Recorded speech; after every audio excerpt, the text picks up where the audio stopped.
오늘 본문은 역대하 24장에서 26장에 있는 말씀을 가지고 우리 세대의 죄를 치유하시는 유일하고 참된 소망에 대한 말씀을 나누겠습니다. 우리 교회를 보면서 제가 느낀 것 중 하나는 성도님들이 다른 사람들의 구원과 영적 성장을 매우 깊이 마음에 두고 있다는 점입니다. 우리 어르신들은 항상 다음 세대를 위해서 기도해 주시고 그들을 돕기 위해서 애쓰고 있습니다.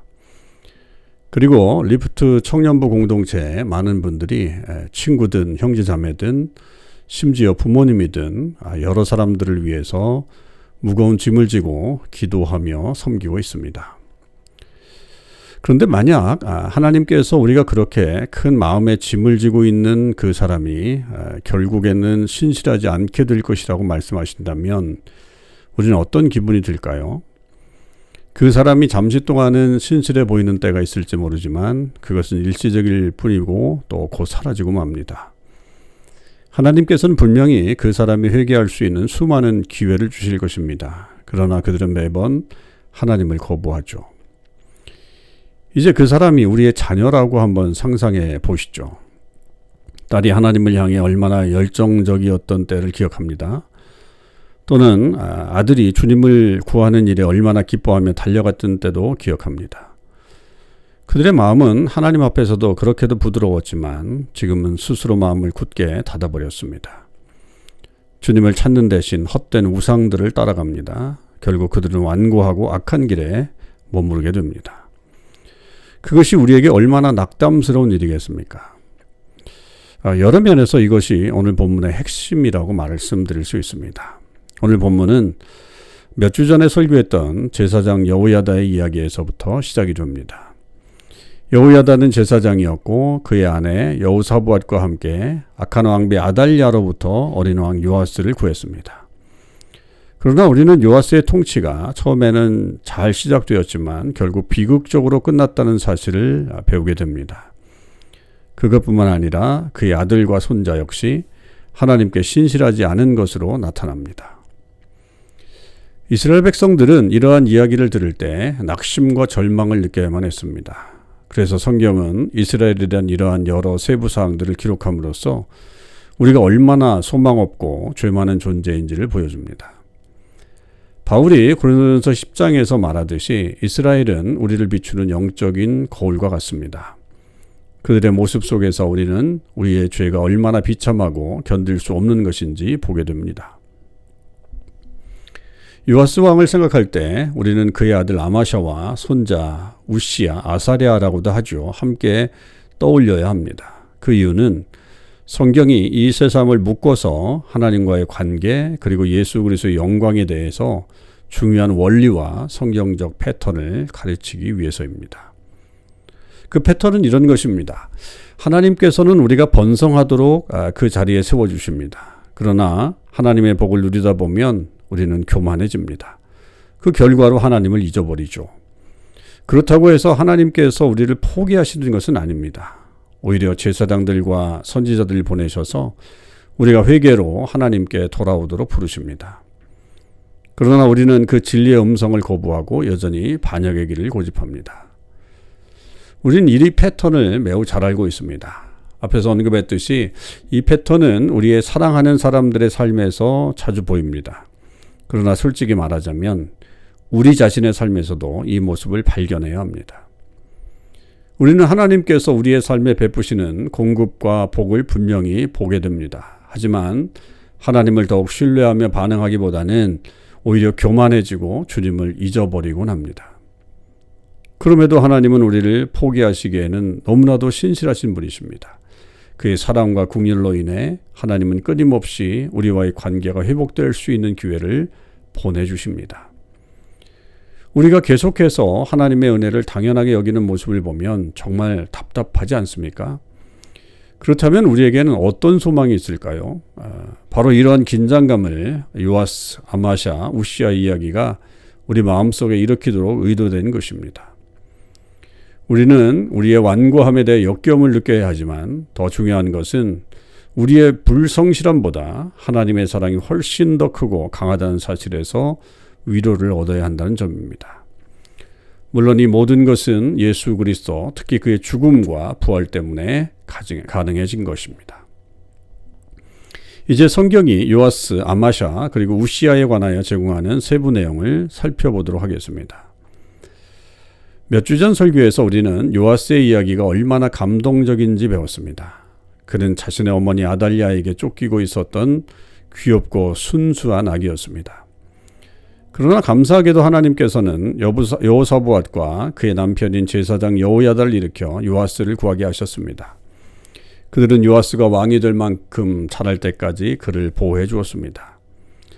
마치 영화 라이온 킹처럼 그가 마침내 왕위를 차지할 만큼 자랐을 때 요아스는 모든 우상들을 제거하고 유다 백성에게 다시 기쁨과 평화를 가져다 주었습니다. 역대하 24장 17절에서 18절입니다. 그때 이제 여호야다가 죽은 후 요아스는 곧 하나님을 잊어버리고 유다를 다시 우상 숭배로 이끄는 내용이 나오죠. 여호야다가 죽은 후에 유다 방백들이 와서 왕에게 절하매 왕이 그들의 말을 듣고 그들의 조상들의 하나님 여호와의 전을 버리고 아세라 목상과 우상들을 섬겼으므로 그들의 죄로 말미암아 진노가 유다와 예루살렘에 임하니라. 그러나 하나님은 포기하지 않으십니다. 하나님께서는 여호야다와 여호사부앗의 아들 스가랴를 일으키십니다. 요아스를 구해준 사람이 바로 스가랴의 부모였으니까 요아스는 당연히 그 아들인 스가랴의 말을 들을 것이라고 생각할 수 있습니다. 그러나 요아스는 죄에 눈이 멀어서 자신을 구해준 사람의 아들을 죽이는 끔찍한 일을 저지릅니다. 역대하 24장 22절 요아스 왕이 제사장 여호야다가 자기에게 베푸는 애를 기억하지 아니하고 그의 아들을 죽이니. 이 이야기를 이스라엘 사람의 입장에서 듣는다면 우리는 요아스에게 강한 혐오감을 느끼게 되어야 합니다. 이렇게 요아스의 삶 속에서 우리는 성경적 패턴을 아주 분명하게 보기 때문입니다. 하나님께서는 여호사부앗과 여호야다를 일으켜 요아스를 구하시고 그가 유다의 왕으로 번성하도록 하셨습니다. 그러나 성공 후 그는 교만해져서 우상숭배에 빠지고 맙니다. 그럼에도 불구하고 하나님은 요아스와의 관계를 회복시키기 위해서 처음 요아스를 구해준 그 부모의 아들인 스가랴를 보내신 것입니다. 그러나 요아스는 하나님을 철저히 거부하며 스가랴를 죽이는 방식으로 응답해 버렸습니다. 그렇다면 요아스의 아들 아마샤는 어떨까요? 아마샤는 요아스와 다르게 행했을까요? 요아스처럼 아마샤도 왕으로서의 출발은 매우 좋았습니다. 25장 1절과 2절입니다. 아마샤가 왕위에 오를 때에 25세라. 예루살렘에서 29해 동안 다스리니라. 그의 어머니의 이름은 여호아단이라. 예루살렘 사람이더라. 아마샤가 여호와 보시기에 정직하게 행하였으나 온전한 마음으로 행하지 아니하였더라. 하나님께서는 요아스 때와 마찬가지로 아마샤가 왕으로 번성할 수 있도록 군사적 승리를 주셨습니다. 그러나 아마샤는 곧 하나님을 잊어버리고 나라를 우상 숭배로 이끌고 맙니다. 25장 14절입니다. 아마샤도 에돔 사람을 죽이고 돌아올 때에 세일 자손의 신들을 가져와서 자기의 신으로 세우고 그것들 앞에 경배하며 분향하였더니. 당연히 하나님은 진노하시죠. 25장 15절. 그러므로 여호와께서 아마샤에게 진노하시고. 그러나 하나님은 은혜로 아마샤에게 회개할 기회를 주시기 위해 한 선지자를 보내십니다. 25장 15절 16절입니다. 여호와께서 아마샤에게 진노하시고 한 선지자를 그에게 보내시니 그 선지자가 아마샤에게 이르되 왕이 어찌하여 그 백성을 왕의 손에서 구원하지 못한 그 나라의 신들을 구하나이까. 안타깝게도 아마샤는 그의 아버지 요아스처럼 선지자의 생명을 위협하며 하나님을 거부합니다. 25장 16절입니다. 선지자가 아직 그에게 말할 때 왕이 그에게 이르되 우리가 너를 왕의 모사로 삼았느냐? 그치라. 어찌하여 맞아서 죽으려 하느냐? 선지자가 그치며. 이제 우리는 아마샤의 아들 우시아에게서도 동일한 패턴을 보게 됩니다. 그는 아버지와 할아버지처럼 왕으로서 좋은 출발을 합니다. 역대하 26장 4절과 5절입니다. 우시아가 그의 아버지 아마샤의 모든 행위대로 여호와 보시기에 정직히 행하며 하나님의 묵시를 밝히 하는 스가랴에 사는 날에 하나님을 찾았고 그가 여호와를 찾는 동안에는 하나님이 형통하게 하셨더라. 5절에서 보듯이 왕이 하나님을 신뢰하는 한 온 나라가 형통했습니다. 그래서 하나님께서는 우시아의 아버지 암마샤와 할아버지 요아스를 축복하셨던 것처럼 우시아도 축복하셨습니다. 하나님은 그에게 블레셋과 암몬 사람들을 상대로 군사적 승리를 주셨습니다. 그러나 그의 아버지와 할아버지처럼 우시아도 교만해지고 맙니다. 역대하 26장 16절, 그가 강성하여짐에 그의 마음이 교만하여 악을 행하여 그의 하나님 여호와께 범죄하되 여호와의 성전에 들어가서 향단에 분향하려 한지라. 제사장들은 우시아가 성소를 침범하지 못하도록 막으려 했습니다. 향단에 분향하는 일은 제사장만 할 수 있는 일이었기 때문입니다.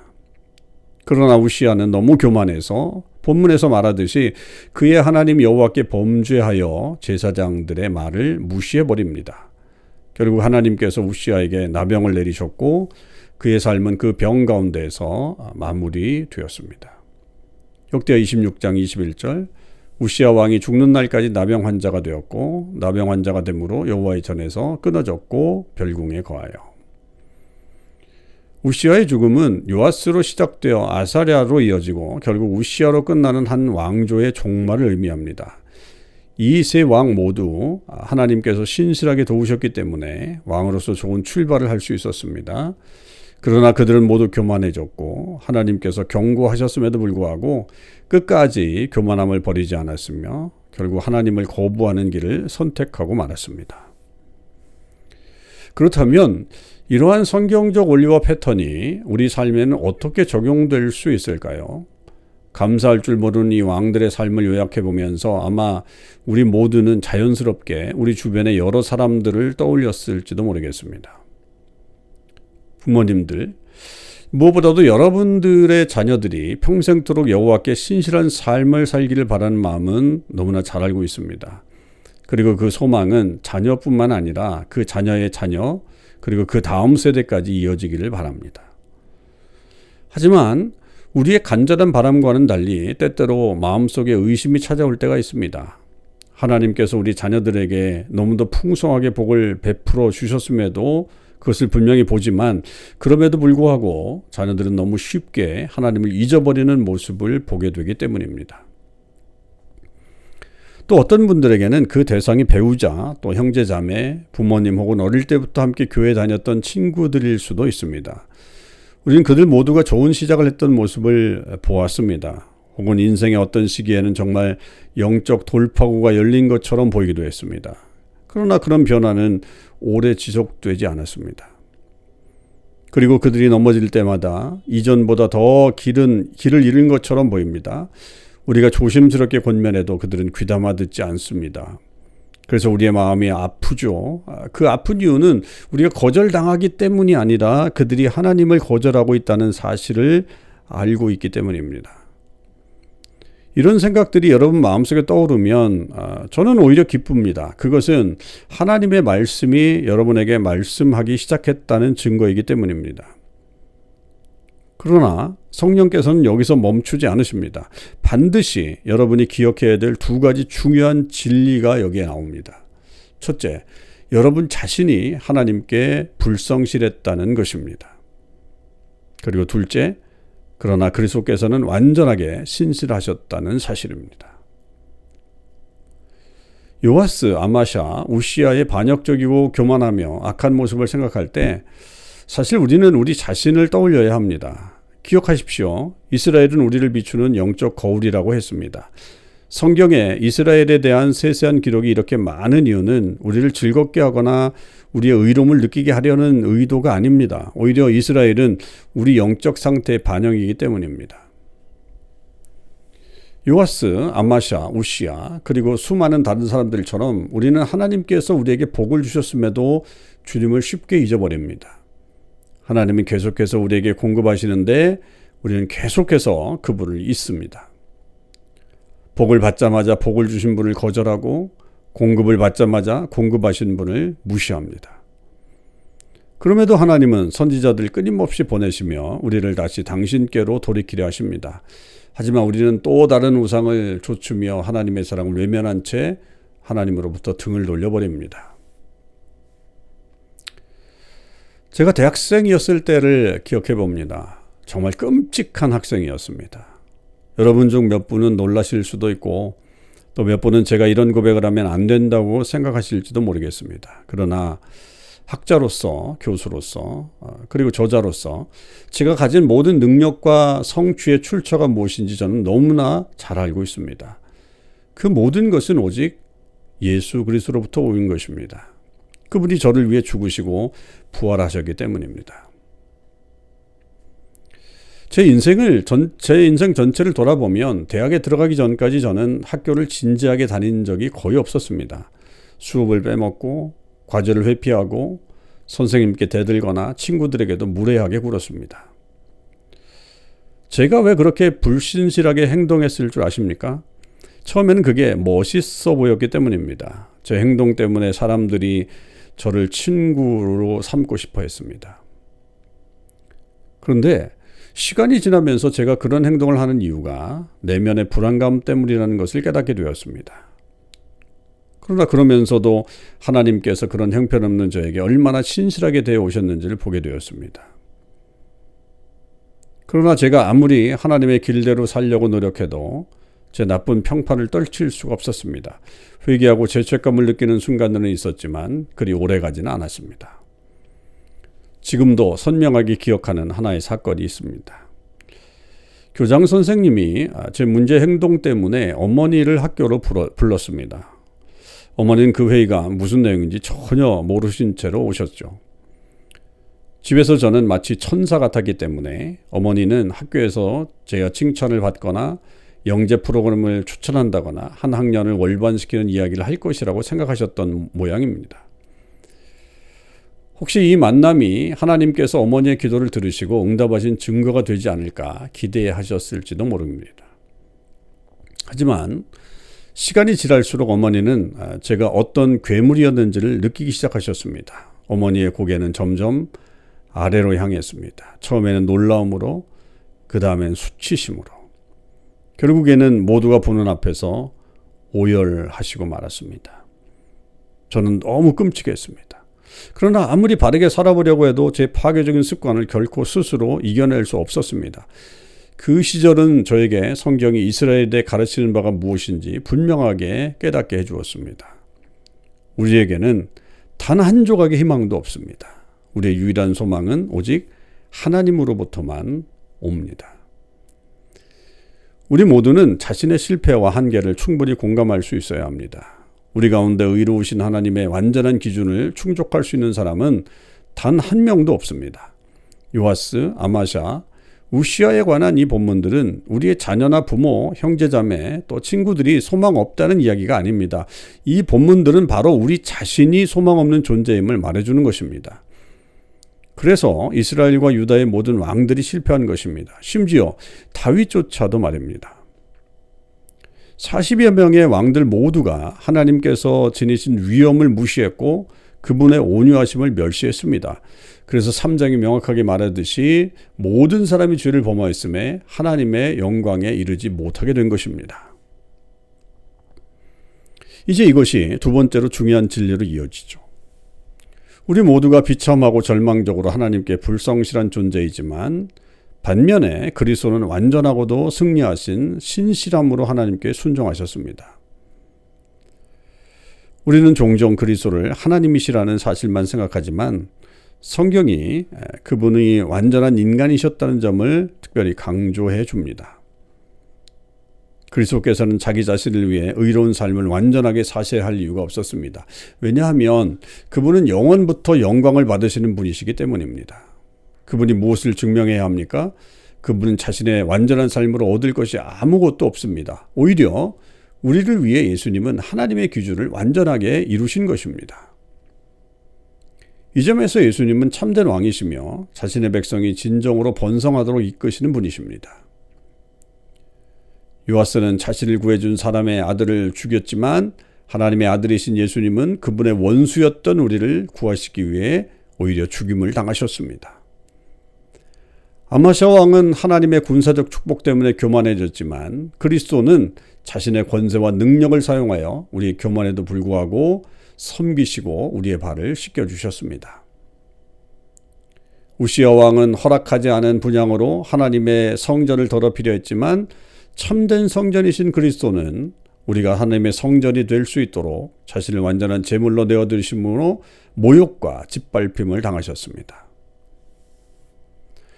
솔로몬은 수백 명의 아내를 두고 성적으로 문란했지만 그리스도는 우리가 수많은 우상을 따라 음란하게 행해도 한결같이 신실한 신랑이 되어주셨습니다.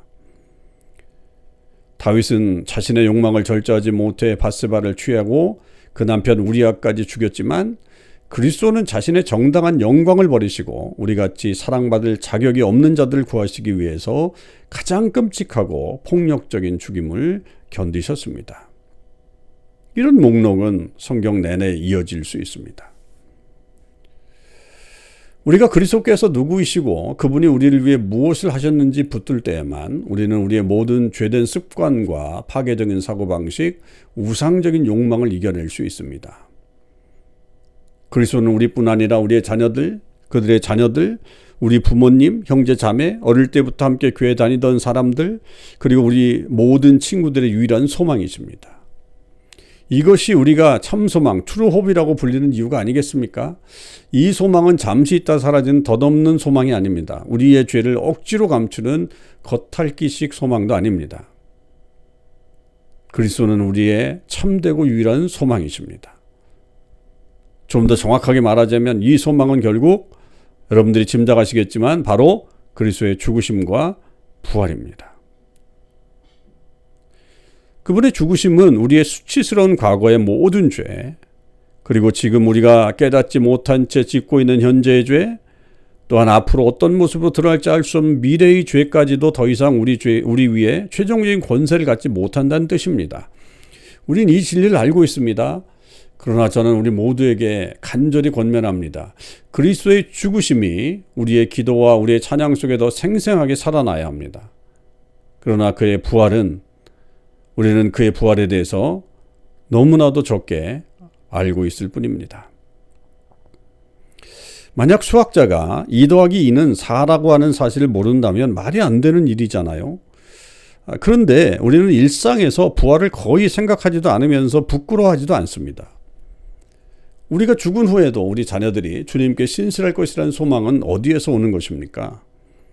오랫동안 기도해온 우리의 친구들이 그리스도 안에서 성장할 것이라는 소망은 어디에서 오는 것입니까?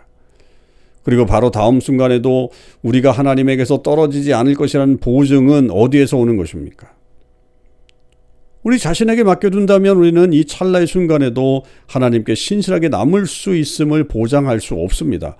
그렇다면 우리의 소망은 무엇입니까? 그 대답은 아주 간단합니다.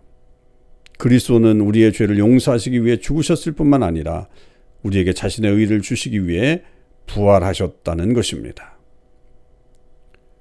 그분이 죽음과 사탄과 죄 자체를 멸하셨다면 우리를 지배하는 완고함, 반역, 교만, 또 온전히 멸하실 수 있으며 그 자리에 그의 의와 순종과 신뢰를 심어 놓으실 수 있습니다.